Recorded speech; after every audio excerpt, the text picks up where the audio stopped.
Hey guys, how's it going? Kripparrian here. So a few days ago I pretty much realized that the video card that I have in my main machine is pretty much on its last leg. So this is the bad boy here. Oh man, look at that. What a big ass video card. This is a 5870. It's an HIS, it's got the spinny thing. When I bought this, it was right about when the 5870 came out. This is roughly in late 2009, I believe. So, got almost 4 years out of this card. And typically these cards have, between 1 and 3 years warranty, but typically it's around 2 years.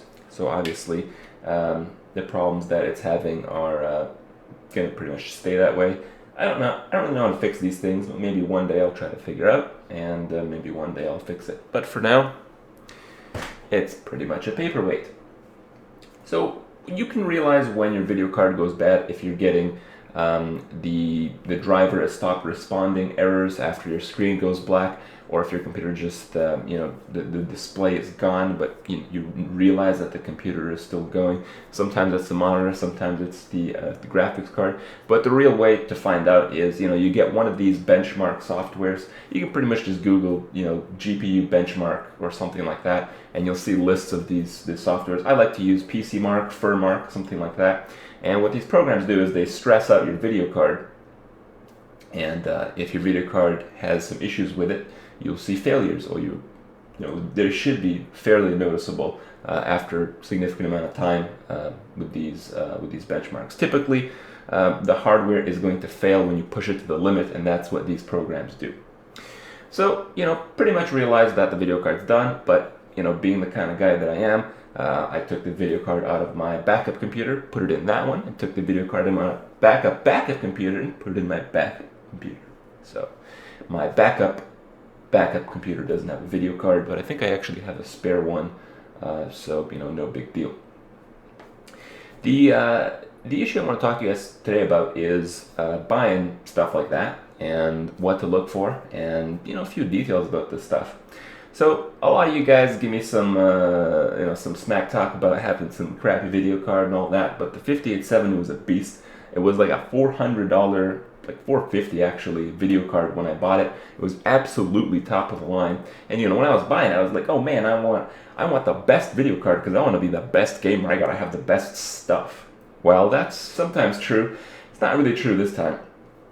The reality is, yes, if you get the best of the best, you're gonna pay a pretty penny for it, and you're gonna have some nice graphics. You're gonna have a lot of FPS.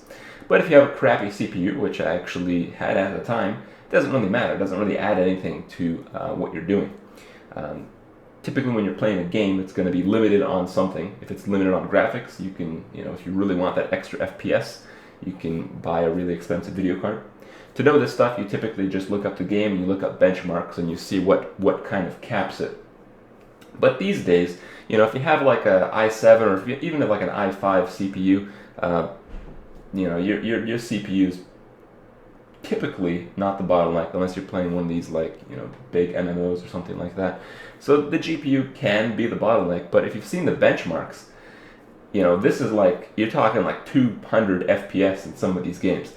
If you're running max settings and you have a ridiculous monitor setup, 2600 resolution, or if you have 3 monitors, if you have something just crazy, yes, you can benefit from buying a $400 video card. You can benefit from buying maybe 2 or 3 of them, depending how ridiculous your setup is. But more often than not, it's really not needed, and more often than not, you're kind of wasting your money buying the stuff that I once bought myself.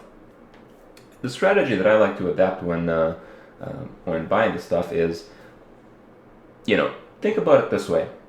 At the time when I bought the 5870, it was a lot better than the 5770, which was like an entry-level gaming card.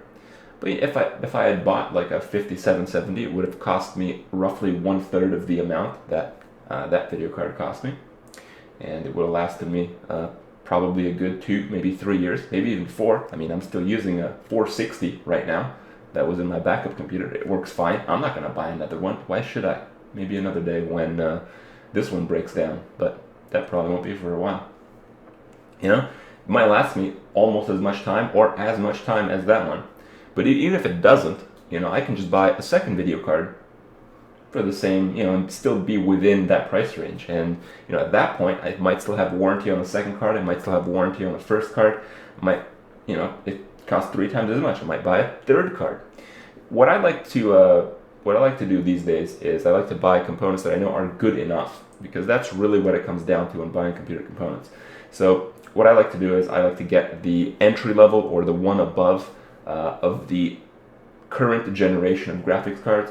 If you guys don't know what I'm talking about, like a lot of people like the NVIDIA cards these days. So the NVIDIA card this generation would be the 700 series, so like the 780 or something like that would be this generation. But I wouldn't buy a 780, probably buy like a 760, something like that. A little bit cheap, a little bit on the deal side. I don't have much brand loyalty, but if the feedback is good, I'm gonna buy it. So something like that is what I would recommend. And I'm still using a 460 that is many generations back, but it's still working fine. And there's really no reason to spend that much money on plastic that you'll replace one day. When it comes to figuring out just how good these cards are, what I like to do is 2 things. I like to, if I'm playing a particular kind of game, I like to look up that game and maybe search with the graphic card that I have in mind. And they usually have like a benchmark list. But you have to really understand what's going on when these cards get benchmarked, because often, while the more expensive ones are going to be better, but it really doesn't really matter at a certain point. To realize this, I like to go to one of my favorite websites for the tech stuff. It's Tech Power Up, and I can go to pretty much any video card that they have on review at the top and click on Performance Summary, and you can see what I'm seeing here, where they just list all the video cards that they've tested recently, usually in the last 2, maybe 3 generations of cycles in the NVIDIA cards or the AMD cards, and they benchmark them in a relative scenario across all the games and all the different tests that they have done with these cards. So you can kind of see how it scales, and you can kind of see that typically when you're buying a video card that's going to cost 1/3 as much as the big stuff, it's going to be maybe half as good. But half as good is often good enough when it comes to this stuff. So that's what I like to see. It's a good idea to confirm it on the benchmarks, just to know exactly what you're buying, because that's very important these days. And that's really about it. Again, maybe in the future I'll buy another video card, but when I do, it'll probably be in the $100 to $200 range, rather than the $400 to $500 range that I once purchased in. So hopefully you guys learned something. Hopefully you guys enjoyed my video, and I'll see you guys tomorrow.